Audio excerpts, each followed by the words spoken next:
I got started back when I was about 8. Grandfather would play the music. My daddy would play the music. And I would watch them at home all the time playing Zydeco music because they were sharecroppers. They would sit at home all the time talking about, the hard times. We need things that we need to do to lift our spirit about what happened today. And it was music. Music was their medicine. So at the end of the day, whenever that happens, they had a long, they sharecroppers. They were farmers, and they had hard times. Like my dad said, I can't afford a psychiatrist. I can't. Music, I'm going to just play my instrument. That's my medicine. And I watched my grandfather and I watched my daddy. They both were accordion players. And then my dad was a guitar player as well. But I watched him and I said, man, this is so fun, this to be able to be part of something like this. Because as a kid coming up, to watch them make music and magic and all that good stuff that coming along with the family, I was like, oh my goodness, I wanted to be part of that. So I was influenced by my daddy, my granddaddy. They started teaching me, and they said, well, we want to teach you how to play the Zydeco music, But they always play this style accordion. It's a triple row accordion that we have, that we always had in the house. We never had a single row or double row or piano. We always had the triple row. But Daddy was a blues guy, so I said, why you triple row? He said, that's what your grandfather played, the double row and the triple row. But they influenced me a lot about the music. And I said, you know what, I want to learn. And one Christmas, Daddy come home and bought me an accordion. He says, all right, we're going to teach you how to play the accordion. I did a little bit of my father, my grandfather, their style. And Daddy said, but I'm gonna say this. I'm going to teach you how to play my style. I'm going to teach you how to play your grandfather's style. But when you go out in the real world, we want you to play your style. We don't want you to be, I don't want you to be me. I don't want you to be your grandfather. Be yourself. And I said, really? So I started incorporating a lot of my songs into my style of music. That's why when you hear Chubby's song, you hear Zydeco, funk, soul, rock and roll, all mixed in one. That's why you hear it, blues. But Daddy and my granddaddy, that's who inspired me.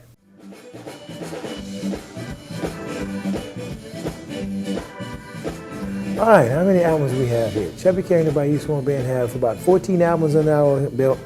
But I never had a real album. I always wanted one, but I started off with cassettes and compact discs, CDs.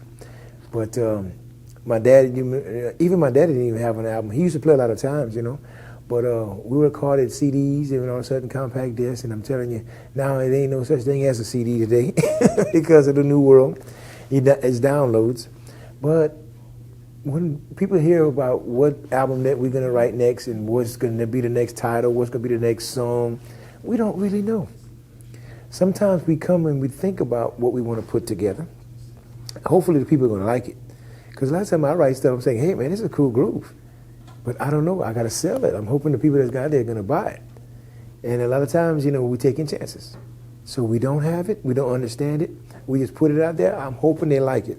So we're hoping that the product that we put out, people are going to come out there and enjoy it, buy it, and whatever. If not, we keep on and keep it on. We'll try another one. And the sound changes because, time changes. Back then I was more Zydeco traditional. Then all of a sudden I started incorporating the funk and the soul and the blues, R&B, and it goes, wow. And then one of the albums I had a horn section. She goes, wow. So what they said, what are you doing? I said, it's like a gumbo, man. Like making a gumbo, But they're going to hear different sounds. My albums do not sound the same because as an artist, I get bored of hearing the same sound. And I don't want it to sound like the last album because it ain't going to go anywhere. Like I said, I don't want people saying, oh, no, that album that the Chubby got, it sounds like the last one we bought. I don't want nobody giving it back, and I don't want to give them money back. Because they can say that quick too.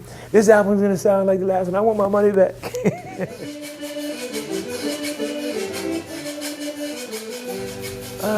I gotta say, Live at Knuckleheads. That was one of my favorites because it was very fun making that album because I never really did a live album, and the reason why I say that's my favorite because I really caught that album caught me.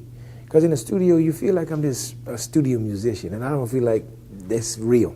Because you got to go 1, 2, 3, stop, cut, pace. That live album, you just like put it on go, record, whatever comes out, that's me. It is what it is. Live at Knuckleheads.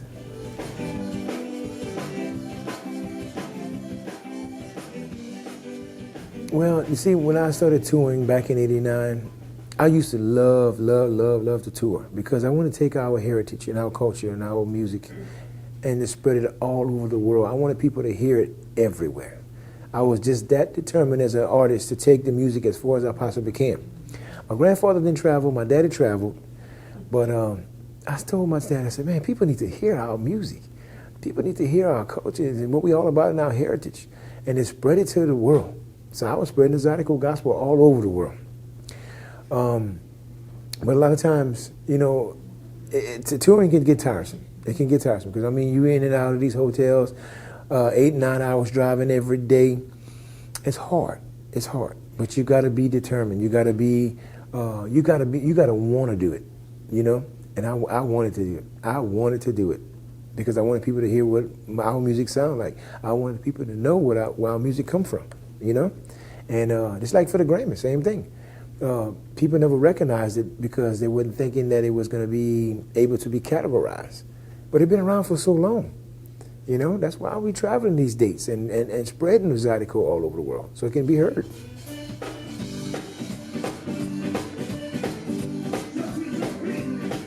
Well, the thing about it, the agency put us together. They said we want to have a Louisiana band, which is Fats Domino, but we need a band to open up for them. And they chose us. They said, man, we're going to bring, I was with Terrence Simmons at the time on drums, but they chose a Zydeco band. And I said, man, I'm going to go do this, you know, because again, I want to get my name out there and I want people to know what Zydeco is all about. That was amazing. To tour with Fats Domino in 1987 all over Switzerland, Bern, Switzerland, Geneva, Switzerland, it was everywhere. And to be on that road with him and he would say to us, yeah, young man, you know, you guys have a different sound. You're going to go places. That sound going to take you places. And I'm never, ever to forget that. Yeah, young man, your sound going to take you places. And it has. That was words of encouragement from Fats Domino.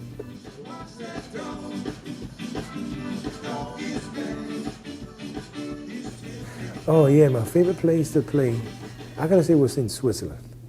I got to say, overseas. Because that was my first time ever leaving to go overseas, first of all. And I just totally loved it. 1989, kid coming out of high school, touring 10 days with Fats Domino in Switzerland. The Swiss Alps was so beautiful. I never seen nothing like it. When we landed in 1980, what was it, 87 is when we first did it. I was floored. Never seen anything so beautiful. I seen postcards, but it felt like I was touring in a postcard, you know? So I gotta say that throughout the world, I say I love Switzerland. I always do, and I'm still gonna say that today.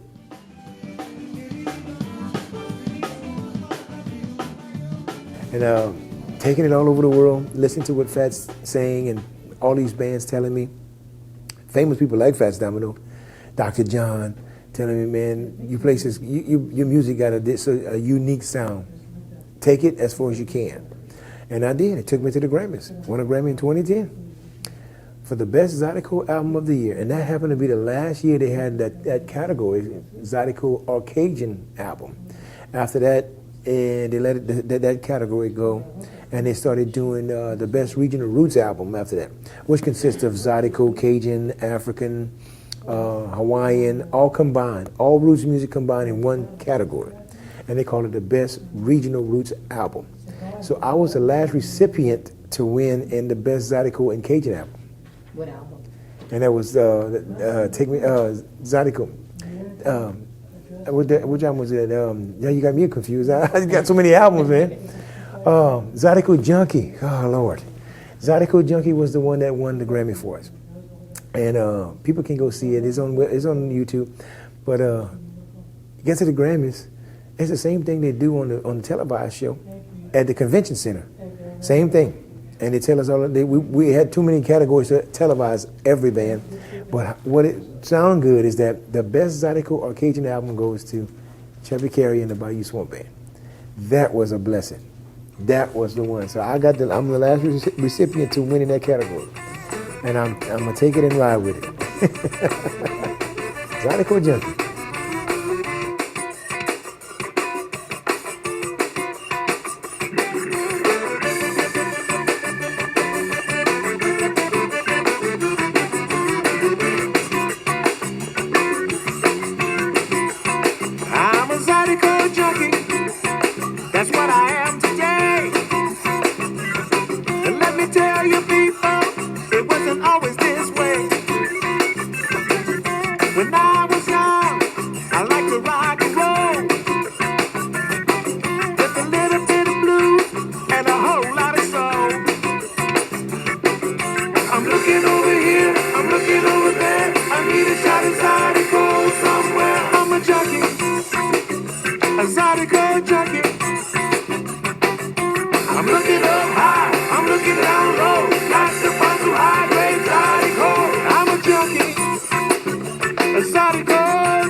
I grew up listening to my dad. He played the 3-row accordion. It wasn't set up like this with all the 80 basses, but I started listening to my daddy playing the Zydeco music. But he always had a triple row. This was considered a triple row, 3 rows. And my grandfather had a double row, which is only 2 rows of keys. But my grandfather played the double row, my daddy played the triple row, and that was the only 2 accordions we had home. I never had the single row, I never had the piano style accordions at my house. This was the only 2. This is what I learned on because my father played it. And when I'd hear him come in the house and he was just playing a song,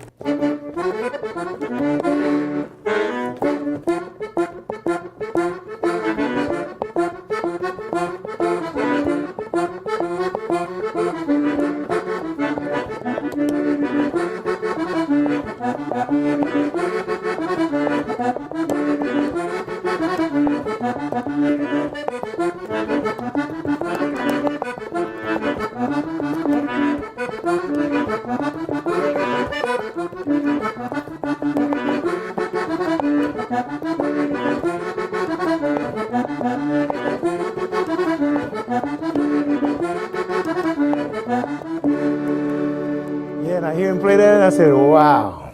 So I would go out here, Daddy, playing his accordion. I could be outside, playing football, getting all dirty in the grass, because you know your mama says, go play outside. Get out of my house. So when Daddy creaked up the accordion, I would creep back in the house, because I wanted to see him play this thing. And I would sit down, just like you sitting there, and just watch him. And I said, wow, Dad, wow, that sounds so good. Where you getting this from? He said, well, I don't read music, son. I feel music. And I said, really? I said, what you just played right there, you just brought it, it just came to mind? Yeah. It's just something I felt. That was magic. I wish we had cell phones back then to capture all of my grandfather and my daddy's music, man. Them making music out of the heart and soul. You know what I'm saying? I would have loved to see that all over. I can tell it to you. I can reminisce on it. But to see it, because I'm sitting just like you watching and going, oh my goodness, for him making that beautiful style music, you know, from his heart and soul, from the feelings, from the hard work of the day, you know. And for me as an artist, sitting down there as a kid, sitting down there watching it, going, you know, this is mind-blowing, you know. Then my grandfather would come over and play his accordion. My cousins come over and play their fiddles. So I'm looking at all this magic happening on the front porch of my house. Amazing. So guess what this little kid did? 8 years old. Yeah, I wasn't leaving that. I wanted to see more. I wanted more. I wanted more. You see that last riff that I just was playing? That was my grandfather's favorite song. It was one that he played all the time, and I can't never not forget it because I always heard that riff all the time. That was his melody. And I asked him one time, I said, where you get that from? That song from him and Baby Carrier would play all the time. They were playing, you know, like it was on the front porch or something, but Calvin and Baby and my daddy Warren Carriers, that's all cousins. And then Calvin said, man, you know how we got him come along with that song? We started running away from a snake. I said, what kind of snake? A blue runner. I said, a blue runner? And he said, yeah, them snakes used to run you, man, in the rice field, man. But I don't have a title for the song. But the way that song on, it makes me want to run, huh? I'm going to call that song Blue Runner. So that's how that came about. And I said, why? Because it don't have it, it's instrumental. So he called it Blue Runner because he ran from them snakes. So I took that and put it on one of my albums, speaking about how you did that. I did it on one of my albums. I can't remember which one it was. But just to be able to come out and, you know, just to not, I don't want people to forget about my grandfather and my daddy. I did some of their songs, you know, just to keep it fresh. And said, this is one from my daddy. And people always ask, wow, where can I get that CD? We don't have a lot of CDs left anymore. So people, the way they're getting our CDs is downloads. That's the only way you can get CDs now. I have a few, but I don't sell them, so I don't even order anymore because I'm losing money ordering CDs and not selling CDs. So I just go with the Joneses and say, listen, you just go to Spotify or wherever, Amazon, wherever, to find that album and look at the name title. You can also listen because they can let you listen to a couple of samples. And then maybe if you like that song, then you can buy it. But that's the only way people get my music now, online, downloads. So if I'm not playing music, I'm a big sports fan. I was a great athlete. I played at Church Point High School, and we were the Church Point Bears. I had a cousin, Mark Carrier. He went to the NFL. He was amazing. He got drafted, I want to say maybe, when did Mark got drafted? 85, 86, something in that area. But he was drafted to the Tampa Bay Buccaneers. I was one of them good players too. I just never made it to that statute. I told Daddy it was going to either be music or sports. That was going to be my profession. That's all I felt in my life. I didn't want to work. I didn't want a day job. I wanted to do something I love. And the music was on my mind heavy, but you couldn't make a good, decent living with music. And I started thinking, well, if I get into sports, maybe I can make some money out of that. But I wasn't that good. I wasn't good enough. Mark was. He got to Nicholls State. He went to Nicholls in Thibodeau. And boy, he tore up some records over there. They drafted him. He went to the pros, and he did 10 years in the pros. And I said, well, I told my dad, I said, well, since I can't make it to the pros, I'm going to have to be a professional musician. Because that's what I wanted to do, right? But then again, I won my Super Bowl. I won the Grammy. That's the Super Bowl of music right there. You know, that's the most prestigious trophy you can ever win in music. It's like when those guys playing for football. They're out there, they're trying to win the championship. I want to wear that ring. I want that championship. I want that championship trophy. I got my championship trophy. So it paid off. And I tell my kids all the time, when I talk to these kids in the Boys and Girls Club, when I'm sitting with kids and talking to them, I say, listen, kids, hard work pays off. I'm living proof. I'm from Church Point, Louisiana. When they said I wasn't going to amount to anything, I wasn't going to amount to nothing. You're not going to have a steady job playing music, all that. But I proved them wrong. So I kept on, and I worked hard. My work ethic was unbearable. They couldn't stop me. Every time they tell me something like I'm not going to make it, that is fuel to fire. I'm going for it. I'm not going to stop because I know I can make it in music, and I did. It's a few that people that came up with that because the Zydeco junkie, that's one of them, because everybody says, oh, you know what, I didn't even know how to pronounce the word Zydeco. And I was going to a gig or one of your shows, I didn't even know how to pronounce it. I didn't even know how to even think about how describing it to my friends, telling them I'm going to go hear a Cajun band. I thought you was Cajun. I said, no. But when I got to the show, they told me it was Zydeco. And he said, Chubby Carrier, you just made me a Zydeco junkie. And I'm like, really? See, the music that helps people, the music that it would be favored for me, because I'm a Zydeco junkie. That's what I am today. And if you listen to the words to it, it's telling you right there how I got started. I might listen to the blues, but Zydeco was the way for me to go. That was one of one of my favorites. And the other ones, I'm the father of fun. They would tell me, say, man, you got the Godfather James Brown, you got the Godfather Warren Storm, but you have the people say you are our father of fun.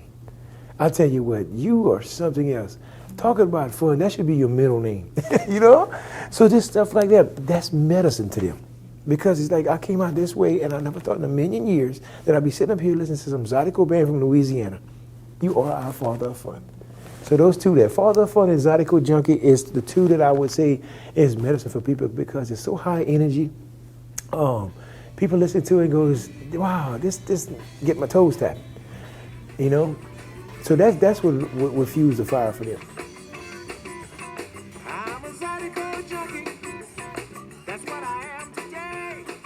Well, let's say I'm in Chicago at a blues club. Most time they doing like you, just sitting there going, the blues is like, Good sit down and listen to music.